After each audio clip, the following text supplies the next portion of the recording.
Hello friends, welcome back to my YouTube channel Raftar Study. So today we start with our new topics functions of HRM. Human resource management के जो functions होते हैं वो कौन कौन से होते हैं। हमने अपनी प्रीवियस वीडियो में जो टॉपिक डिस्कशन किया था वो था managerial function of HRM। We already discuss about it. तो आपको लिंक डिस्क्रिप्शन बॉक्स में मिल जाएगा कि मैनेजरियल फंक्शन कौन कौन से होते हैं। हमने मीनिंग ऑफ HRM भी देखा था, ऑब्जेक्टिव भी देखे थे, एज वेल एज इसका इंपॉर्टेंस भी देखे थे। तो हमने जब इतना डिस्कशन कर लिया देन आफ्टर आता है इसका जो फंक्शंस ऑफ HRM कि HRM का जो फंक्शन है मीन्स कह सकते हैं हम कार्य है मीन्स काम है वो क्या होता है। तो दो प्रकार के बेसिकली हमारे हमको काम मिलते हैं। पहला होता है इसका मैनेजियल फंक्शन, दूसरा होता है ऑपरेटिव फंक्शन। ठीक, तो जो मैनेजियल फंक्शंस थे वो हम ऑलरेडी क्लास 12th में भी पढ़ के आ चुके हैं और इसके मैंने वीडियोस भी बना दी है, तो आप डिस्क्रिप्शन बॉक्स में जाकर इसके वीडियो ले सकते हैं। जब हम प्लानिंग, ऑर्गेनाइजिंग, डायरेक्टिंग, कंट्रोलिंग कर देते हैं तो ये साइड में हटता है, फिर आता है हमारा ऑपरेटिव फंक्शन। अब यदि हम बात करें पूरे HRM के बारे में, ह्यूमन रिसोर्स मैनेजमेंट के बारे में, यदि हम इस ऑपरेटिव फंक्शंस को पूरा समझ लेते हैं, इन चार हैं हमारे, इन चारों को यदि हम अच्छे से समझ लेते हैं देन आफ्टर जो HRM है, ह्यूमन रिसोर्स मैनेजमेंट है, मैं कहता हूँ पूरी ओवरऑल जो बुक है वो आपकी कवर हो जाएगी। यदि आप इन टॉपिकों को ओवरऑल मेरी इस वीडियो को आप कंप्लीट कर लेते हैं तो आई एम श्योर आपकी जो पूरी बुक है वो कवर हो जाएगी। तो आगे हम स्टार्ट करते हैं ऑपरेटिव फंक्शंस ऑफ HRM के बारे में, जिसका पहला फंक्शन हो जाता है प्रोक्यूरमेंट, फिर होता है डेवलपमेंट इन HRM, देन आता है मोटिवेशन एंड कंपनसेशन, और लास्ट में आता है हमारा मेंटेनेंस फंक्शंस ऑफ HRM। तो आगे चलते हैं हम। देखिए सबसे पहला ऑपरेटिव फंक्शंस में मैंने बताया ये सब आते हैं। तो पहला ऑपरेटिव फंक्शन है क्या है ये समझ लेते हैं थोड़ा सा। Operative function of HRM are related to specify activities of personal management. Operative function में हो जाता है जो पर्सनल मैनेजमेंट होता है उसकी स्पेसिफाइड एक्टिविटीज़ आ जाती हैं, एम्प्लॉयमेंट की, डेवलपमेंट के बारे में, उनके कंपनसेशंस के बारे में, और इंडस्ट्रियल रिलेशंस क्या होता है IR के बारे में। तो इनके पार्ट्स भी होते हैं। देखिए इसमें सब पार्ट ज़्यादा हैं क्योंकि पूरी ओवरऑल बुक रिकवर हो चुकी है, मैंने बताया था कवर हो जाएगा इस फंक्शंस में ही। तो पहला जो आता है हमारा वो आता है प्रोक्यूरमेंट फंक्शन। एक एक करके हम सबको समझते हैं। देखिए प्रोक्यूरमेंट फंक्शन का मतलब क्या होता है। The first operative function of personal management is procurement. जो पहला ऑपरेटिव फंक्शन होता है वो होता है पर्सनल का प्रोक्यूरमेंट करना। प्रोक्यूरमेंट मीन्स होता है हमारा उनको हायर करना, लेकर के आना, मैंने बताया था। इट इज़ कंसर्न, और मैंने ये भी कहा था आप लोगों से कि जब तक आप प्रीवियस वीडियो मेरी जो डेफिनेशंस के वो नहीं समझेंगे तो जो टर्मिनोलॉजी जो वर्ड्स यूज़ हुए हैं उसमें कहीं ना कहीं आपको डिफिकल्टीज होगी। जैसे अभी आया था प्रोक्यूरमेंट, ठीक, तो प्रोक्यूरमेंट का दूसरा मतलब होता है हायरिंग करना। ठीक, it is concerned with the procuring and employing pupils who possesses the necessary skills, knowledge and aptitude। मैंने बताया ये जो प्रोक्यूरमेंट का मतलब होता है कि एक सूटेबल जो प्रोक्यूरिंग एम्प्लॉय है उसको हायर करना, उसके स्किल्स, नॉलेज और एप्टीट्यूड को जानकारी रखना। Under its purview you have job analysis. इसके अंदर आता है job analysis, man power planning, recruitment, selection, placement, induction and inter mobility. वो मैंने आपको एक एक करके दिखा रखा है। देखिए जॉब एनालिसिस हो गया पहला, then human resource planning, recruitment, selection, placement, induction and orientation, then last पर आता है इंटरनल मोबिलिटी। तो देखिए एक एक के बारे में हम पढ़ेंगे। मैंने बताया क्योंकि ये टॉपिक है थोड़ा वो पढ़ेगा, आपको लंबा जरूर पड़ेगा ये वीडियो, बट पूरा ओवरऑल HRM आपको रिकवर करवा देगा, डेट आई एम श्योर। ठीक, चलते हैं। जॉब एनालिसिस का क्या मतलब होता है। Job analysis is the process of collecting information relating to the operation and responsibilities participating in at to a specific job. देखिए जॉब एनालिसिस का मतलब हो जाता है कि एक ऐसा प्रोसेस जिसमें जॉब के रिगार्डिंग हम जो डाटा कलेक्शन करते हैं, जो ऑपरेशंस करते हैं, रेस्पॉन्सिबिलिटीज होती है, उनको क्या कहा जाता है, जॉब एनालिसिस। तो सिंपल है जॉब एनालिसिस, तो जॉब के रिगार्डिंग किसी प्रकार की जो इन्फॉर्मेशंस हैं स्पेसिफिक जॉब के रिगार्डिंग उसको कलेक्ट करना। आगे ह्यूमन रिसोर्स प्लानिंग क्या होता है।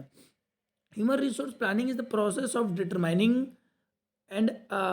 and ensuring that the organization will have a adequate number of qualified persons available at a proper time performing job that would meet their needs and provide satisfaction for individual involved। देखिए क्या है human resource planning का मतलब।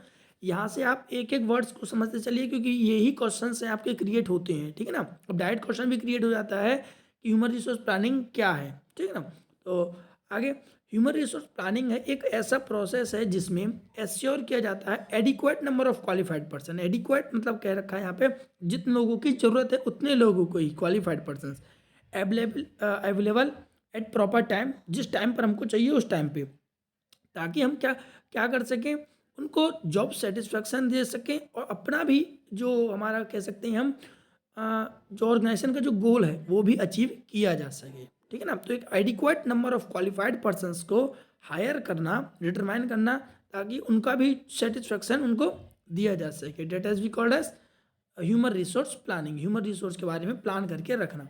Then आता है हमारा recruitment.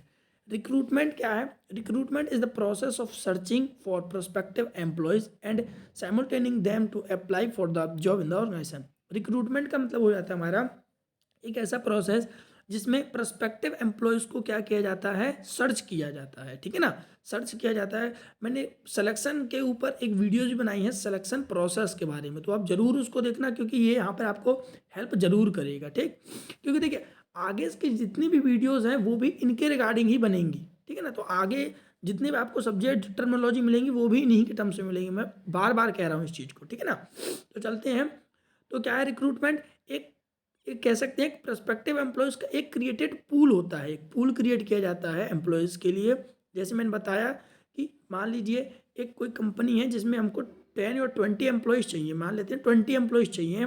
तो अब ऐसा तो है नहीं कि 20 एम्प्लॉय ही आएंगे, सॉरी 50, हाँ सॉरी 20 एम्प्लॉय चाहिए तो 20 ही आएंगे वहाँ पे, ऐसा तो कुछ नहीं है, ज़्यादा भी आ सकते हैं। तो जितने ज़्यादा आएंगे डजेंट मैटर। जैसे 20 चाहिए थे, 80 आ गए, तो 80 आए हैं तो वो क्यों कैसे आए हैं? उनके पास कुछ तो क्वालिफिकेशन होगा ना, तो वो सब आए हैं। वो क्या है? हमारा रिक्रूटमेंट है। देन अगला जो प्रोसेस आता है वो आता है सिलेक्शन। जो सिलेक्शन का प्रोसेस है वो आफ्टर द रिक्रूटमेंट होता है। ठीक, तो selection is the process of ascertaining the qualification, experience, skills, knowledge of an applicant with a view appraising his and her suitability for the job in question। देखिए selection एक ऐसा process है जिसमें क्या किया जाता है, जो कैंडिडेट्स होते हैं उनकी क्वालिफिकेशंस देखी जाती है, एक्सपीरियंस देखा जाता है, उनकी स्किल्स, नॉलेज और इन सबको देखा जाता है ताकि वो क्या वो सूटेबल हैं कि नहीं है इस जॉब के लिए। ठीक है ना। देन आता है हमारा प्लेसमेंट। अब सेलेक्ट कर लिया जाता है। जैसे अभी अभी मैंने एग्जांपल दिया था आप लोगों को, क्या दिया था कि 20 एम्प्लॉयज़ चाहिए हमको, बट जो जितने लोगों ने अप्लाई किया वो 80 हैं।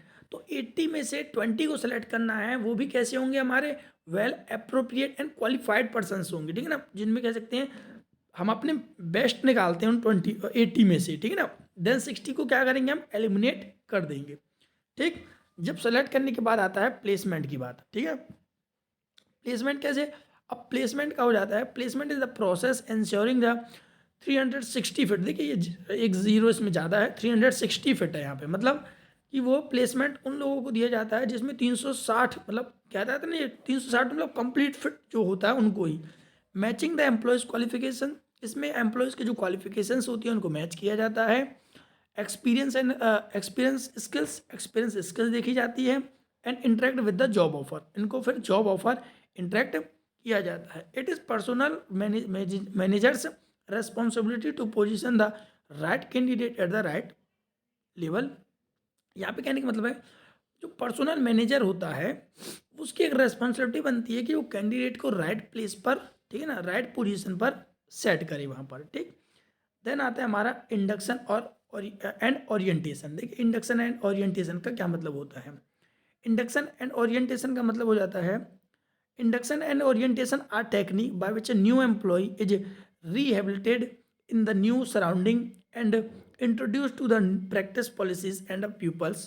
He must to adequate with the principle which definition and drive the organization its mission statement and the value which form its backbone। देखिए क्या इंडक्शन और ओरिएंटेशन क्या है? एक टेक्निक है जिसमें एम्प्लॉयज़ को न्यू सराउंडिंग के बारे में इंट्रोड्यूस कराया जाता है। क्योंकि देखिए एम्प्लॉय होते हैं, नए होते हैं, जिनको हायर किया जाता है उनको सराउंडिंग के बारे में बताया जाता है कि हमारे कंपनी के रूल्स रेगुलेशंस पॉलिसीज़ कुछ इस प्रकार से हैं। ठीक है ना, ताकि वो कंपनी में एक अपना वर्चस्व स्थापित कर सके, एक अपने आप को सेट कर सके। क्योंकि ये क्या होता है, रूल्स रेगुलेशंस होती हैं, जो पॉलिसीज़ होती हैं वो कंपनी के लिए एक बैकबोन होती हैं।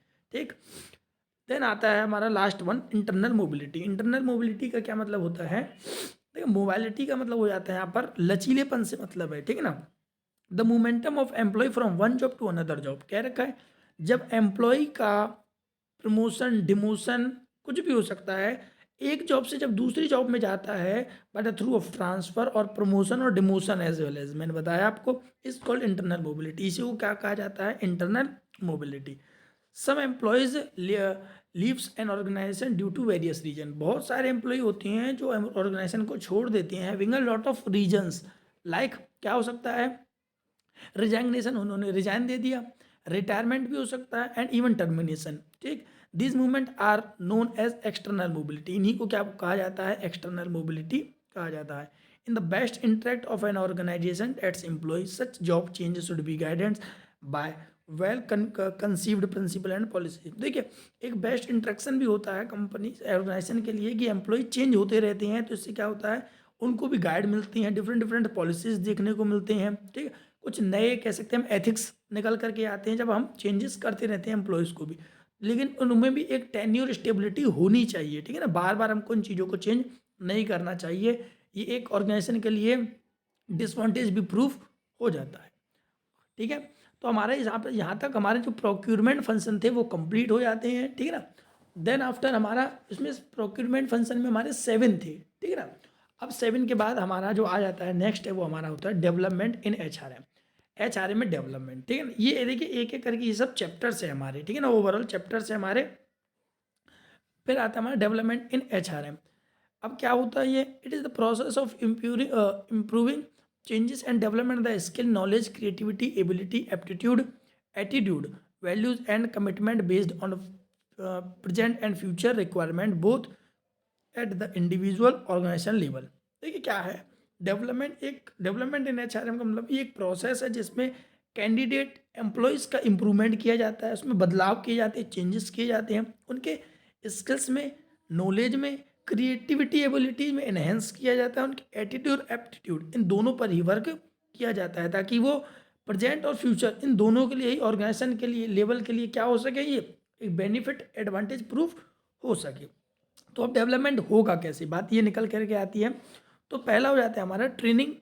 तो ट्रेनिंग क्या है समझते हैं कि करके, इसमें 4 हैं हमारे। तो पहला आता है training. Training is a continuous process by which people learn skill, knowledge, ability and attitude and attitudes, ठीक है, to further organisation and personal goal. Training एक ऐसा प्रोसेस है जिसमें एम्प्लॉय है वो स्किल्स को लर्न करता है, नॉलेज लेता है, एबिलिटीज़ में एनहेंसमेंट करता है, इंक्रीजमेंट करता है, ताकि जो फर्दर जो गोल्स हैं ऑर्गेनाइजेशन के लिए उनको क्या कर सके, अचीव कर सके, ठीक है ना। और फिर उनको जो स्किल्स, नॉलेज, एबिलिटीज जो हैं उनको ऑर्गेनाइजेशन में क्या करें, अप्लाई करें उन चीज़ों को, ठीक। वो ट्रेनिंग होता है। Then executive development. Executive development is a systematic process of developing manager skills capability through appropriate programme. Executive development का मतलब हो जाता है ये एक ऐसा प्रोसेस है जिसमें मैनेजर स्किल्स के ऊपर उनके वर्क किया जाता है, उनकी कैपेबिलिटी को बढ़ाया जाता है, उनके डिसीजन मेकिंग में एनहेंसमेंट किया जाता है, क्रिएटिविटी लाई जाती है ताकि वो अपने से छोटे जो मैनेजर्स होते हैं उन पे अच्छा कमांड जमा सकें और एक अच्छा कह सकते हैं हम उनको डायरेक्शन प्रोवाइड करा सकें, इसलिए उनके स्किल्स में एनहेंसमेंट किया जाता है। Then career planning and development. Career planning and development क्या होता है? Career planning and development is the planning of one career and implementation of career plans by means of education, training, job research। देखिए career planning और development का है, ये क्या करता है, कैंडिडेट्स के करियर को एक प्लान करता है। देखिए ये एक एक अच्छे ऑर्गेनाइजेशन का काम ये नहीं होता है कि उसने एम्प्लॉय को हायर किया, काम कराया, पेमेंट दिया और भेज दिया। यही एक एक कह सकते हैं उनका ये टारगेट भी नहीं होता है। उनका एक वर्क और होता है कि वो एक एम्प्लॉय का, कैंडिडेट का एक जॉब सिक्वायर करके रखे, उनका भी करियर है वो प्लान करके रखे, मेरे यहाँ पे काम नहीं करे तो कहीं और जा करके काम करे, लेकिन वो करियर को अपने को एक प्लान करके रखे, ठीक है ना। तो उसके लिए क्या करता है ऑर्गेनाइजेशन, उनको एजुकेशन प्रोवाइड करवाता है, ट्रेनिंग देता है, job research, acquisition of work experience भी करवाते हैं, ठीक। It include succession planning with employees, identify, developing and tracking की इंडिविजुअल फॉर एग्जीक्यूटिव पोजीशन। वो मैंने बता दिया आपको, उनको डेवलपमेंट के लिए उनको उनके ट्रैक, उनको एक लाइफ में एक अच्छा ट्रैक प्रोवाइड करवाने के लिए करियर डेवलपमेंट उनका किया जाता है। Then human resource development, HRD, human resource development का क्या मतलब है? HRD aims at developing the total organisation. HRD का मतलब हो जाता है ह्यूमन रिसोर्स डेवलपमेंट का कि ओवरऑल टोटल ऑर्गेनाइजेशन का जो डेवलपमेंट होता है वो HRD। देखो, ह्यूमन रिसोर्स प्लानिंग होता है, प्लानिंग में क्या किया जाता है? ह्यूमन रिसोर्स के बारे में प्लान किया जाता है। बट बात आती है डेवलपमेंट की, तो ओवरऑल डेवलपिंग होता है ऑर्गेनाइजेशन का। It create climate that enable every employ to develop and use capability in order to further both individual and organisation goal. मैंने बताया उनके एम्प्लॉयज़ के बारे में, एम्प्लॉयज़ के कैपेबिलिटी के बारे में, मैनेजर्स के कैपेबिलिटी के बारे में, इन सब के बारे में क्या किया जाता है? उनको उनके स्किल्स में, नॉलेज में, एबिलिटी में एनहेंसमेंट किया जाता है ताकि वो दोनों के लिए ही फायदेमंद सिद्ध हो। ठीक, ऑर्गेनाइजेशन के लिए भी और इंडिविजुअल के लिए भी। तो यहाँ तक आता है हमारा कौन सा अगला फंक्शंस हमारा, यहाँ से फंक्शंस क्रिएट हमारा हो जाता है डेवलपमेंट इन HRM, ये खत्म हो जाता है। देन आता है हमारा मोटिवेशन एंड कंपनसेशन। अब मोटिवेशन एंड कंपनसेशन समझते हैं, इसमें आते हैं हमारे 5 आते हैं, ठीक है ना। अब मोटिवेशन एंड कंपनसेशन में क्या है? Motivation and compensation is the process that inspire people to give their best to organization through the use of intrinsic achievements, recognition, responsibility and intrinsic job design, work schedule, appraisal, internship, rewards। देखिए इसके अंदर ही है, क्या कहने का मतलब है? Motivation और कंपनसेशन एक प्रोसेस है जिसमें लोग जो एम्प्लॉयज़ होते हैं उनको क्या किया जाता है? मोटिवेट किया जाता है ताकि वो ऑर्गेनाइजेशन के लिए अपना बेस्ट दे सके। ठीक, अब इसमें आता है हमारा पहला, इसके सॉरी 7 है, 5 नहीं है, 7 है। ठीक, तो पहला आता है हमारा इसमें जॉब डिज़ाइन। समझते हैं जॉब डिज़ाइन क्या होता है। ठीक है, देखिए जॉब डिज़ाइन का क्या मतलब है? Organising task and responsibilities toward having a productivity unit of work are called job design. एक जो ऑर्गेनाइजेशनल टास्क होता है वो एक कुछ और रेस्पॉन्सिबिलिटीज़ होती हैं, वो प्रोडक्टिविटी यूनिट के रिगार्डिंग टुवर्ड्स, मतलब प्रोडक्टिविटी रिगार्डिंग जो वर्क किया जाता है वो जॉब डिज़ाइन होता है। देखिए जॉब डिज़ाइन का मतलब वैसे मैं बताऊं, देखिए नहीं समझ में आ रहा तो जॉब को डिज़ाइन करके रखना, ठीक, ताकि जो कुछ प्रकार की रेस्पॉन्सिबिलिटीज़ देना और कुछ प्रकार के राइट्स देना ताकि जो ऑर्गेनाइजेशन के जो वर्क है वो पूरा हो सके। जॉब को इस प्रकार से डिज़ाइन करना है। ठीक, जॉब डिजाइनिंग होता है हमारा। The main purpose of job design to integrate the need of employ to suit the requirement of organisation. बताया मेन पर्पज होता है वो जो जॉब डिजाइन का, वो होता है कि एम्प्लॉय को ऑर्गेनाइजेशन के गोल के साथ उनको जोड़ना। ठीक, देखिए जॉब डिजाइन जितना ज़्यादा कह सकते हैं स्ट्रिक्ट होगा, टफ होगा, उतना ही एम्प्लॉयज़ को गोल को अचीव करने में भी टाइटनेस फील होगी। ठीक है ना। तो क्या होना चाहिए? जॉब डिजाइन में कुछ ईजी वे में किया जाना चाहिए ताकि दोनों के ही गोल हैं वो अचीव हो सके। देन आता है work schedule. Organisation must realise the importance of scheduling work to motivate employ through job enrichment. क्या है? जो ऑर्गेनाइजेशन को एक चीज़ ध्यान रखना चाहिए कि जो वर्क शेड्यूल है वो एम्प्लॉय के जॉब एनरिचमेंट को मोटिवेट करता है। मीन्स आप कैसे करिएगा जॉब शेड्यूल?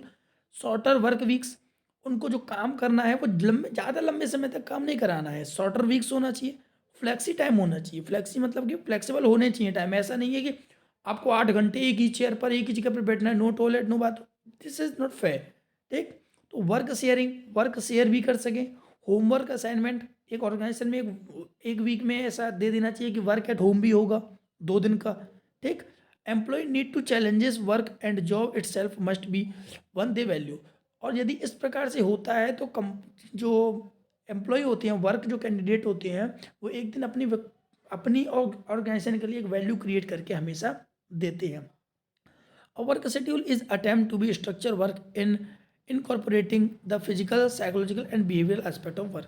वर्क शेड्यूल है ये इन सब चीज़ों के लिए एक स्ट्रक्चर है, वर्क है, इनके लिए क्या करता है? इम्पैक्ट जरूर डालता है, इनको साइकोलॉजी भी डालता है और बिहेवियरल भी डालता है। देन आता है अगला हमारा मोटिवेशन। मोटिवेशन का मतलब क्या है? Combining the force that allow peoples to behave in certain ways way in integral aspect of motivation. देखिए जो मोटिवेशन क्या है? एक कंबाइनिंग फोर्स है जो पीपल्स को सर्टेन, मतलब पीपल्स को मोटिवेट करके रखता है। इंटरनली बोल सकते हैं हम, अंदर से people must have both ability and motivation if they are perform at high level. जब लोगों के पास एबिलिटी होती है, काम देखो काम करना की क्षमता तो लगभग सभी में है, बट मोटिवेट बहुत कम लोग हो पाते हैं।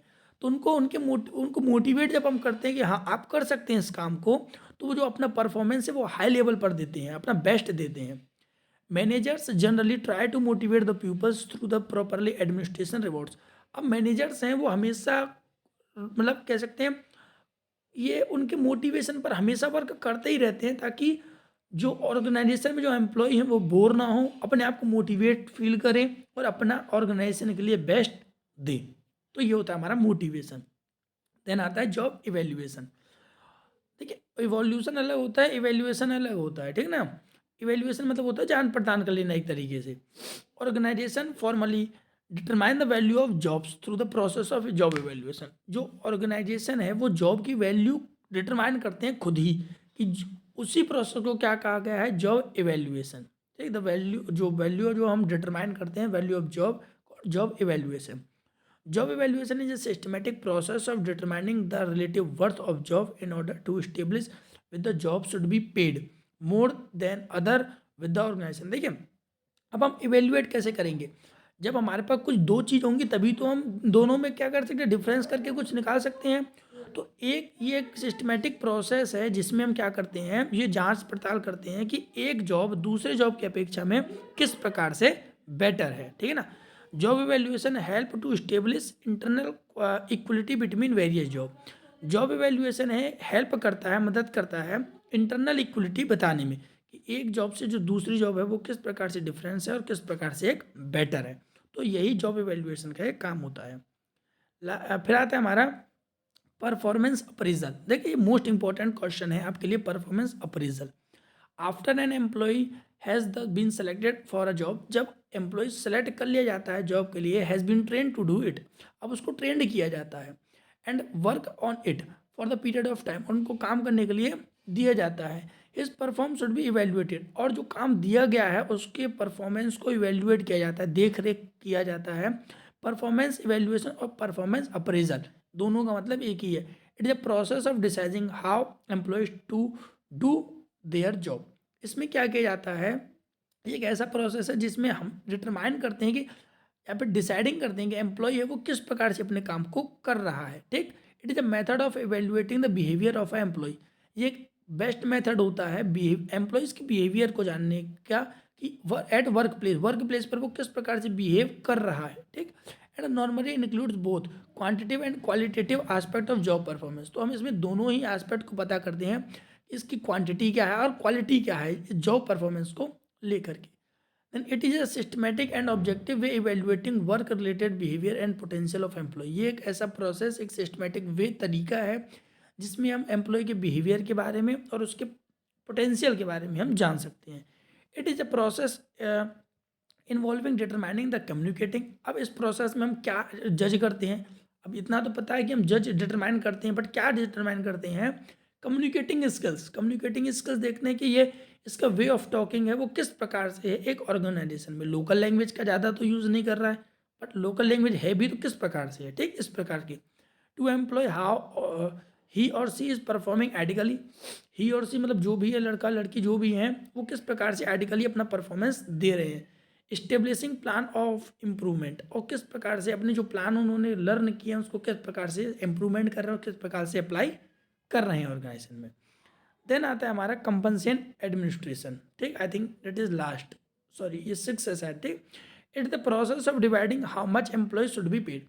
ये एक ऐसा प्रोसेस है जिसमें ये डिटरमाइन किया जाता है कि एम्प्लॉय को कितना पेड करना चाहिए। ठीक, the important goal of compensation administration are to design at a low cost pay plan that will attract, motivate the retain competent employee which are also perceived to fair by these employees। देखिए क्या है, एक ऐसा process हो जाता है जिसमें हम ये डिटरमाइन करते हैं कि एम्प्लॉय को कितना पेमेंट करना चाहिए।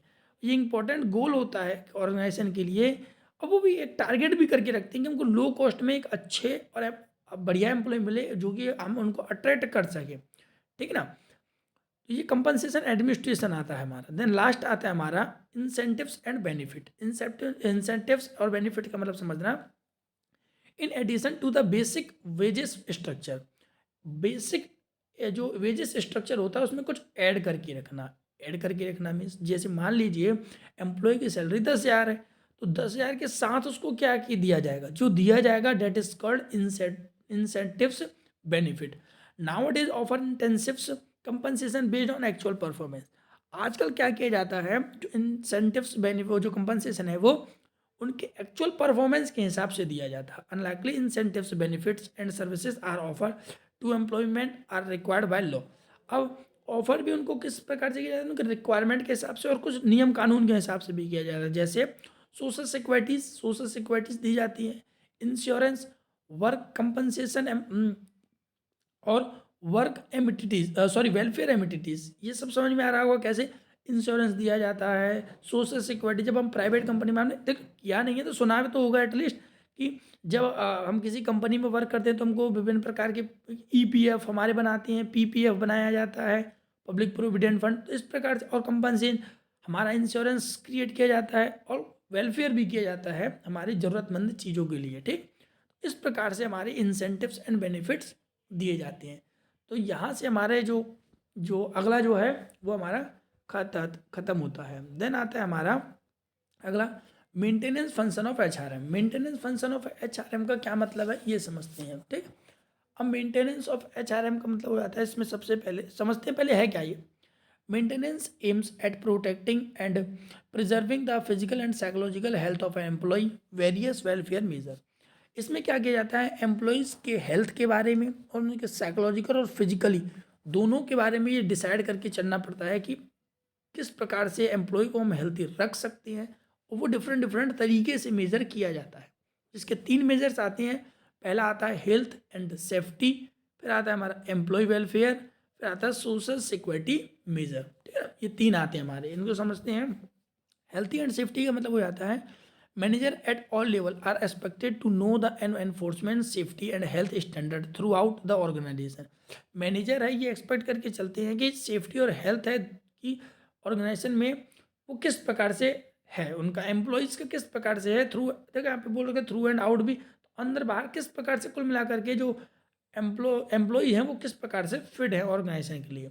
They must ensure a work environment, उनके लिए एक एनवायरनमेंट मस्ट होता है क्रिएट करना दैट प्रोटेक्ट एम्प्लॉयज़ के लिए। ठीक है ना, एक अच्छा एनवायरनमेंट जो प्रोटेक्टेड हो एम्प्लॉयज़ के लिए, एंड फिजिकली हरासमेंट उनका ना हो, अनहेल्थी कंडीशन ना हो, and unsafe act other personal, और वो जो एम्प्लॉय है वो अनसेफ फील ना करे ऑर्गेनाइजेशन में। ठीक, then through proper safety and healthy programs the physical and psychological well-being of employee must be preserved and even improved।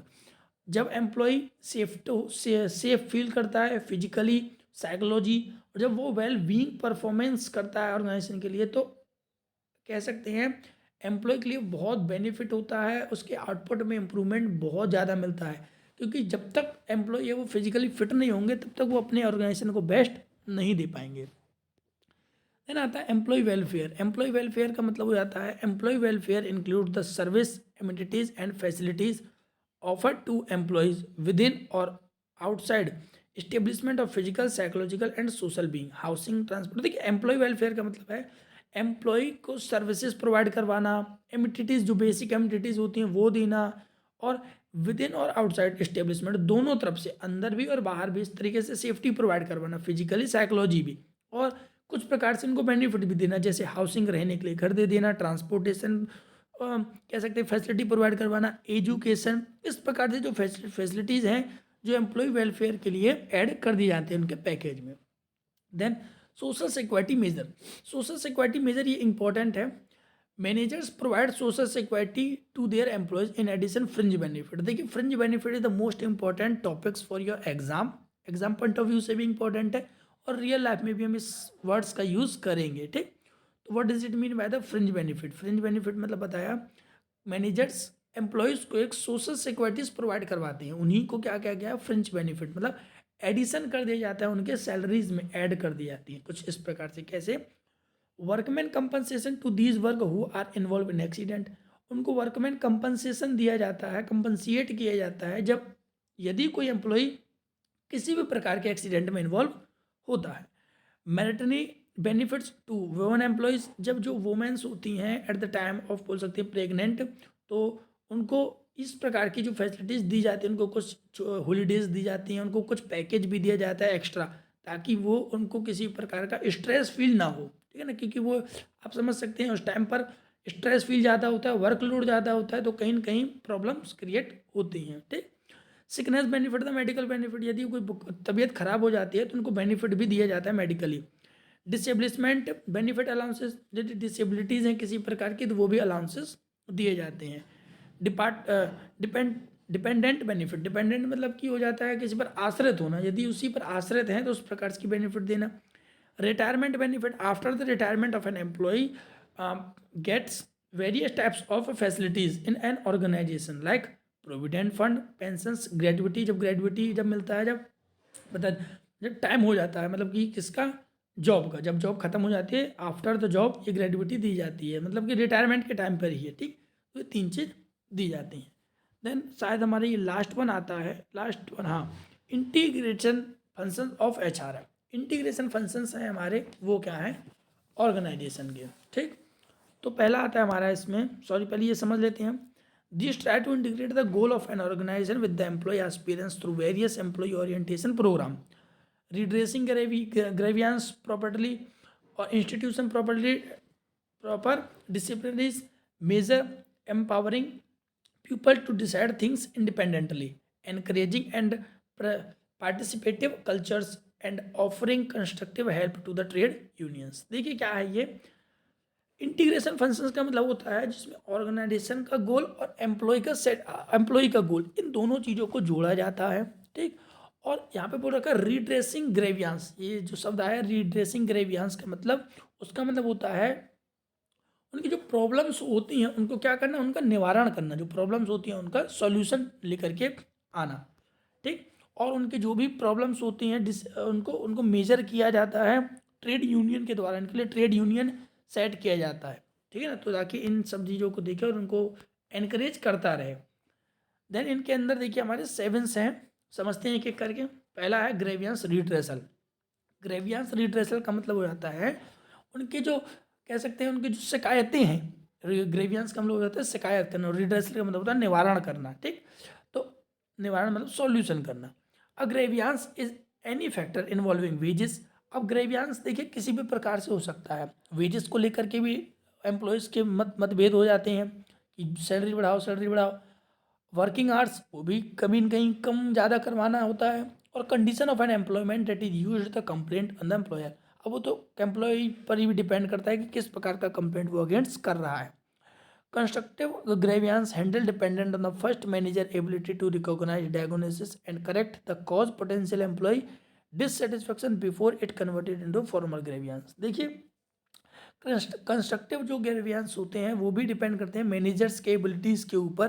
ठीक है, कि किस कारण से जो एम्प्लॉयज़ होते हैं वो इन सब चीज़ों को क्रिएट कर रहे हैं, किस प्रकार के डिससेटिस्फेक्शन होते हैं, तो इनको सॉल्यूशन किया जाता है पहले, देन उनको फॉर्मल ग्रेवियंस में इनको कन्वर्ट किया जाता है। ठीक, तो ग्रेवियंस रिड्रेसल में उनका सॉल्यूशन किया जाता है उनके प्रॉब्लम्स का।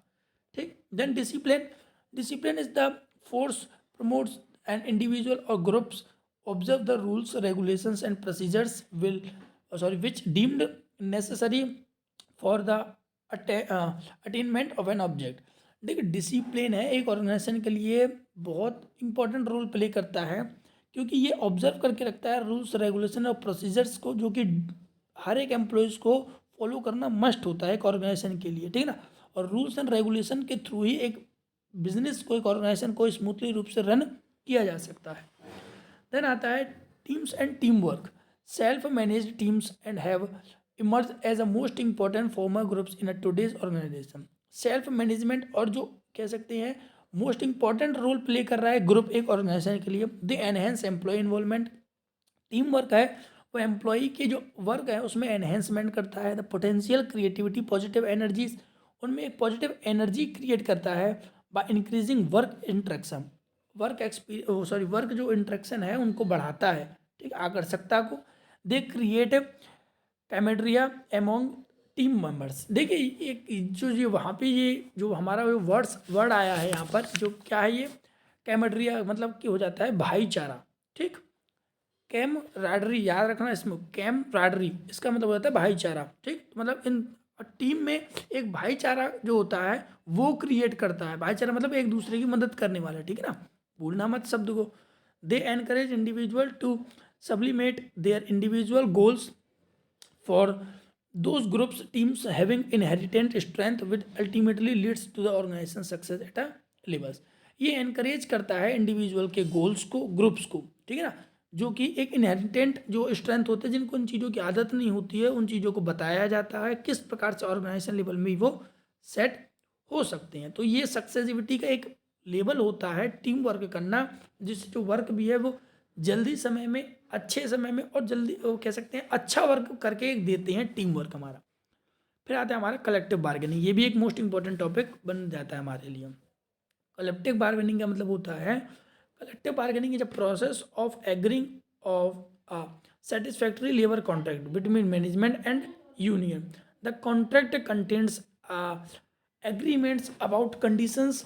देखिए क्या है कलेक्टिव बार्गेनिंग का मतलब होता है, जब सभी एम्प्लॉयज़ मिल करके एक अपने कॉन्ट्रैक्ट पर जो भी उनकी डिमांड होती है उन चीज़ के लिए कॉन्ट्रैक्ट तैयार करते हैं, ठीक है। जैसे वेजेस को लेकर के, वर्किंग आवर्स को लेकर के, प्रमोशन को लेकर के, lay off benefit, extra various types of जो ग्रेवियांस होते हैं उनके लिए, अपनी बात को मनवाने के लिए, ठीक, ये कॉन्ट्रैक्ट तैयार करते हैं, एग्रीमेंट तैयार करते हैं, उसी को कलेक्टिव बार्गेनिंग कहा गया। कलेक्टिव हो करके सब लोग जुड़ करके बार्गेनिंग करते हैं। बार्गेनिंग मतलब समझ में आ रहा है, हम दुकान में जा करके बार्गेनिंग करते हैं ना कि इतना सही सही लगा लो करके, तो वही है यहाँ पे सही सही नहीं लगाना, बस डिमांड करते हैं वो लोग कि हमारी वेजेस बढ़ा दीजिए, वर्किंग आवर्स को कम कर दीजिए, कुछ इस प्रकार से, ठीक। The process of bargaining generally the task time as both parties, ठीक है ना, ये दोनों पार्टीज के लिए एक टास्क बन जाता है, देने वाले के लिए भी और लेने वाले के लिए भी। एम्प्लॉय पार्टिसिपेशन एंड एम्पावरमेंट, ये क्या है? Participation means sharing the decisions making powers with the lower rank of an organisation in appropriate manner. Participation का मतलब हो जाता है अपने डिसीजंस को शेयर करना लोअर रैंक को अपने से लोअर रैंक के बीच में सही तरीके से अप्रोप्रिएट मैनर से उनको शेयर करना। When workers participation in the organisation decision they are able to see the big picture clearly and how their action impact overall the growth of the organisation. देखिए जब वर्कर्स पार्टिसिपेट करते हैं organisation decision में तो उनको एक big picture समझ में आता है। बिग पिक्चर मतलब कि एक ऑर्गेनाइजेशन में चल क्या रहा है और किस प्रकार से हम एक्शन करें, ऑर्गेनाइजेशन के लिए कैसे बेस्ट दें कि वो ओवरऑल कंपनी के ग्रोथ को इम्पैक्ट करे, ठीक। They can offer feedback immediately, वो अपने फीडबैक्स को तुरंत भी दे सकते हैं और बाद में भी दे सकते हैं, बेस्ड ऑन देयर एक्सपीरियंस, अपने एक्सपीरियंस के थ्रू। जैसे बहुत एम्प्लॉय होते हैं जो पुराने समय से 8 साल 10 साल से काम कर रहे हैं, तो वो एक अच्छा एक्सपीरियंस क्रिएट करके देते हैं। And improvement quality decision critically, और वो अपने डिसीजन मेकिंग में क्वालिटी में इम्प्रूव भी कर सकते हैं। Since they are now treated with respect, और फिर उनको क्या है एक अच्छे रेस्पेक्ट के साथ ट्रीट भी किया जाता है। Being view the job and the organisation as their own and commit themselves organisation objective wholeheartedly, ठीक है। तो इस प्रकार से कम कह सकते हैं एम्प्लॉयज से एक सजेशन सिस्टम बोल सकते हैं इसको लिया जाता है। तो हर एक एम्प्लॉय है वो भी ऑर्गेनाइजेशन के ऑब्जेक्टिव से मीट कराने के लिए और अपने आप को एक अच्छा प्रूफ करने के लिए भी एक, ठीक है ना, प्रमोशन लेने के लिए भी एक अच्छा कह सकते हैं एक्सपीरियंस शेयर करते हैं। देन आता है trade union and employ association. ये क्या होता है?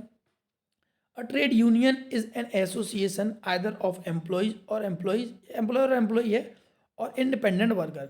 एक ट्रेड यूनियन है, एक एसोसिएशन होता है, इन सबसे मिलकर के बनता है वो एम्प्लॉयर, एम्प्लॉय और इंडिपेंडेंट वर्कर, ठीक, जो किसी के पक्ष में नहीं होते, ना तो मैनेजर के ही ना एम्प्लॉय के ही। It is a relative permanent body formed by the worker.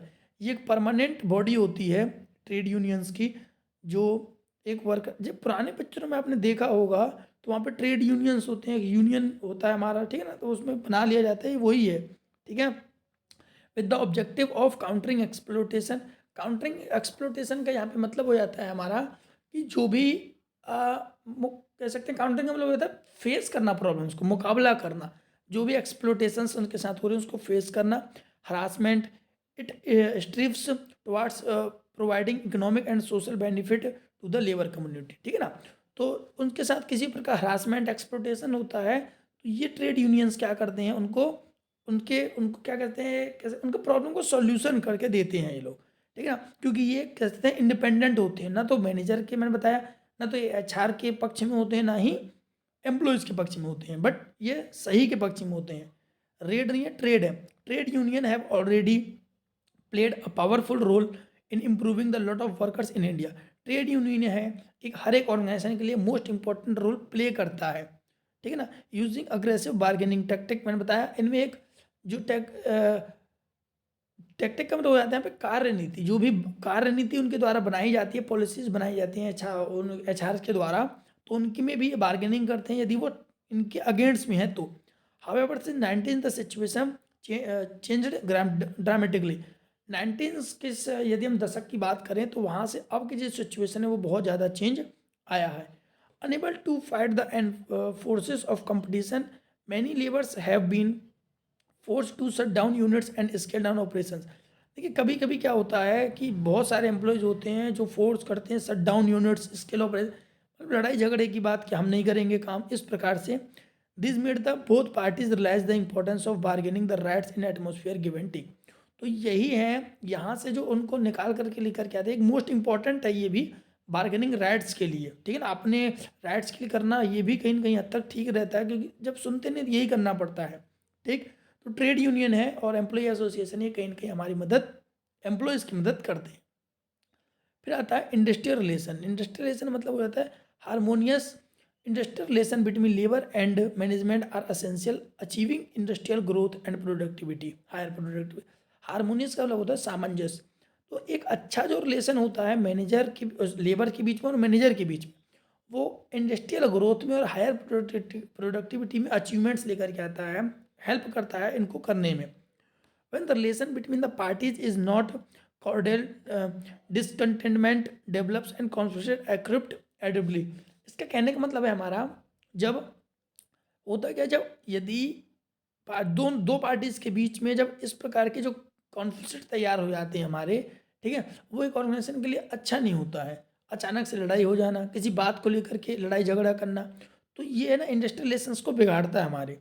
It is not always easy to put, ये हमेशा कह सकते हैं आसान नहीं होता है पुट करना कि the fire with the existing dispute settlement, उनको आसानी से इतना जल्दी ठीक किया जा सके।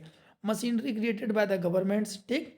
Hence, both labor and management must be appreciated the importance of openness। Labour दोनों ही, देखो लेबर भी और मैनेजमेंट भी ये जरूर जानते हैं, अप्रिशिएट करते हैं ओपननेस, ट्रस्ट और कोलैबोरेशन इस डे टू डीलिंग। ये एक इम्पोर्टेंट रोल प्ले करता है डे टू डे हमारे एक ऑर्गेनाइजेशन के लिए।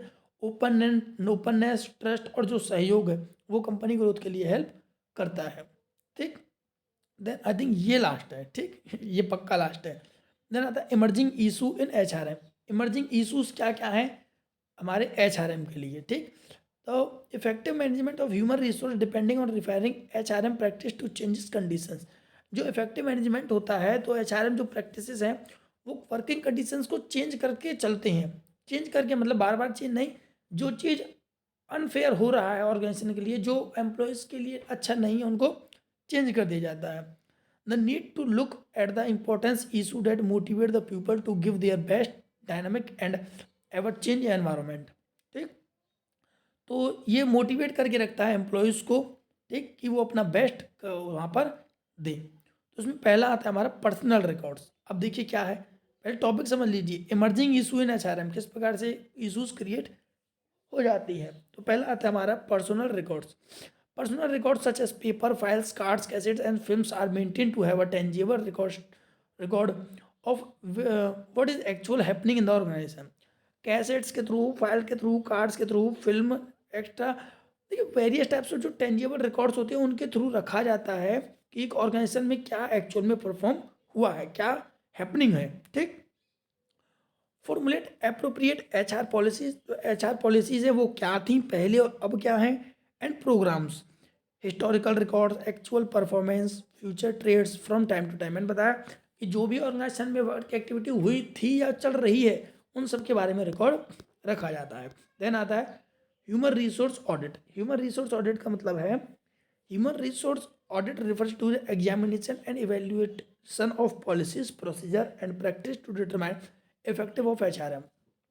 HR ऑडिट का मतलब हो जाता है कि जिनकी जो पॉलिसीज़ है उसको इवेल्युएट करना, प्रोसीजर्स को समझना और डिटरमाइन करना कि इफेक्टिवनेस क्या हो सकती है ऑर्गेनाइजेशन के लिए HRM में, ठीक। Personal audit like measure of effective of personal programmes and practice, measure करना कि जो पर्सनल्स हैं वो किस प्रकार से ऑर्गेनाइजेशन में इफेक्टिवनेस तरीके से वर्क कर रहे हैं। डिटरमाइन व्हाट शुड, क्या होना चाहिए, और व्हाट शुड बी डन, और क्या हो चुका है और क्या होगा, इन सब के बारे में HR ऑडिट में किया जाता है। Then human resource research. Human resource research is the process of evaluating the effectiveness of human resource policies and practice and developing more appropriate ones. Human resource research का मतलब होता है एक ऐसा प्रोसेस जिसमें इफेक्टिव ह्यूमन रिसोर्स ढूंढा जाता है, सर्च किया जाता है, policy and practices are developing more appropriate ones, जो कि एक पॉलिसीज और प्रैक्टिस को डेवलप कर सके एक ऑर्गेनाइजेशन के लिए। ह्यूमन रिसोर्स ऐसा सर्च किया जाता है। ह्यूमन रिसोर्स मतलब हम जैसे लोग ही। HR अकाउंटिंग, HRA क्या है? Human resource accounting is a measurement of cost and value of human resource. Human resource management में एक ह्यूमन रिसोर्स की कॉस्ट और वैल्यू को डिटरमाइन किया जाता है, मेजर किया जाता है। Human resource management is also is set to effective its value contributing to any organisation are most then its cost. हर एक ऑर्गेनाइजेशन HR मैनेजमेंट है यही ढूंढता है कि जो उसकी वैल्यू है ऑर्गेनाइजेशन की वो मोर देन इट्स कॉस्ट, उसके कॉस्ट से ज़्यादा हो, ठीक। ह्यूमन रिसोर्स इंफॉर्मेशन सिस्टम ये क्या होता है?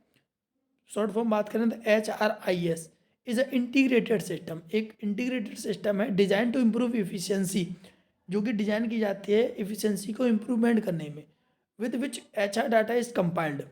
It's make HR record more beneficial to management by serving a source of information, जो कि एक HR के जो रिकॉर्ड्स होते हैं वो एक HR के लिए मोर बेनिफिशियल प्रूव होते हैं, सोर्स ऑफ इंफॉर्मेशन, ठीक।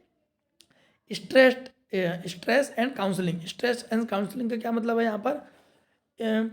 Stress is the psychological and physical action to certain life events और situations at an organisational lives stress result and burnout. देखिए क्या होता है एक ऑर्गेनाइजेशन में, ये साइकोलॉजिकली होता है कि कभी कभी एक सिचुएशन ऐसी क्रिएट हो जाती है जहाँ पर एम्प्लॉयज़ के बीच में लड़ाई झगड़ा, गाली गलौज इस तरीके से हो जाता है, तो वो क्या करते हैं डिफरेंट टाइप से अपने स्ट्रेस को फील आउट को निकालते हैं कभी कभी, ठीक। तो यहाँ पे बोल रखा है ना कि stress is a psychological and physical reaction certain life event situation. Life में कभी सिचुएशन ऐसी आती है एट ऑर्गेनाइजेशन लेवल और जिनको वो स्ट्रेस रिजल्ट इन बर्नआउट, और फिर अब उसको वो निकालते हैं, बर्न करते हैं। कैसे? स्ट्रेस ज़्यादा फील होता है एम्प्लॉयज़ को तो दारू पीते हैं, मीन्स अल्कोहल, ड्रंक करते हैं, use dependence, reduce job satisfaction उनका रिड्यूस हो जाता है, इंक्रीज एब्सटेंटिज्म, मतलब जो कह सकते हैं अपसेंट वर्ड से निकला है, उनकी जो छुट्टियां हैं, अनुपस्थिति वो ज़्यादा हो जाती है, बढ़ जाती है। और companies therefore are closely looking at should be done to promote the physical and mental wellbeing employ their proper counselling employment development. इसी के लिए जो कंपनी होती है वो क्या करती है इन सबको प्रमोट करने के लिए समय समय पर वेरियस टाइप्स के मेंटल बींग जो प्रोग्राम्स होते हैं, काउंसलिंग होती हैं, वो सब रखती है ताकि एम्प्लॉयमेंट जो एम्प्लॉयज़ होते हैं वो ये फील ना करें कि वो सिर्फ काम ही कर रहे हैं, ठीक है ना। तो उनके लिए डेवलपमेंट कराने के लिए कुछ प्रोग्राम सेट किए जाते हैं। देन आता है international human resource management, IHRM means international business is an important to almost every business today. International business है वो इम्पॉर्टेंट है हर एक बिजनेस के लिए, and so firm must increasingly be managed with a clear global focus. और जो हर एक बिजनेस होता है वो भी क्लियर मैनेज करके रखता है, उन्हें अपने ग्लोबल फोकस भी रखता है ग्लोबल में। This of course poses many challenges before manager including coordinating production, sales and financing operation of world basis. ये क्या है? एक कह सकते हैं जो इंटरनेशनल ह्यूमन रिसोर्स मैनेजमेंट है वो क्या करता है, इसमें इंक्लूड्स होता है हमारा प्रोडक्शन, सेल्स, फाइनेंस, सेल्स, और ठीक है, और जो हमारा प्रोडक्शन है किस प्रकार से वर्ल्ड वाइज बेसिस पर किया जा रहा है, ठीक।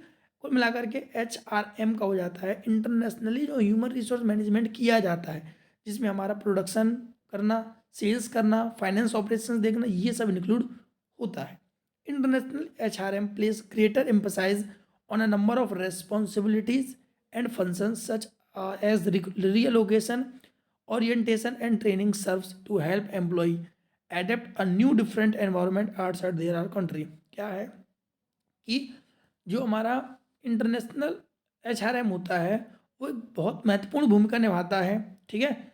रेस्पॉन्सिबिलिटीज एंड फंक्शन ऑफ रीएलोकेशंस, ठीक, ओरिएंटेशन एंड ट्रेनिंग सर्विसेज, इन सब के लिए, ठीक।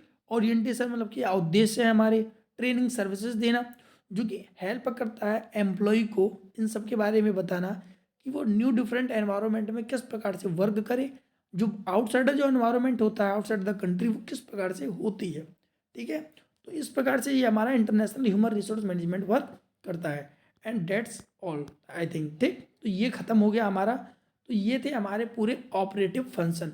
यदि आप इन पूरी टर्मिनोलॉजी को समझ जाते हैं तो मैं बता रहा हूँ, मैं फिर से कह रहा हूँ कि जो पूरी HRM की जो आपकी बुक है पूरी कवर हो जाएगी, ठीक।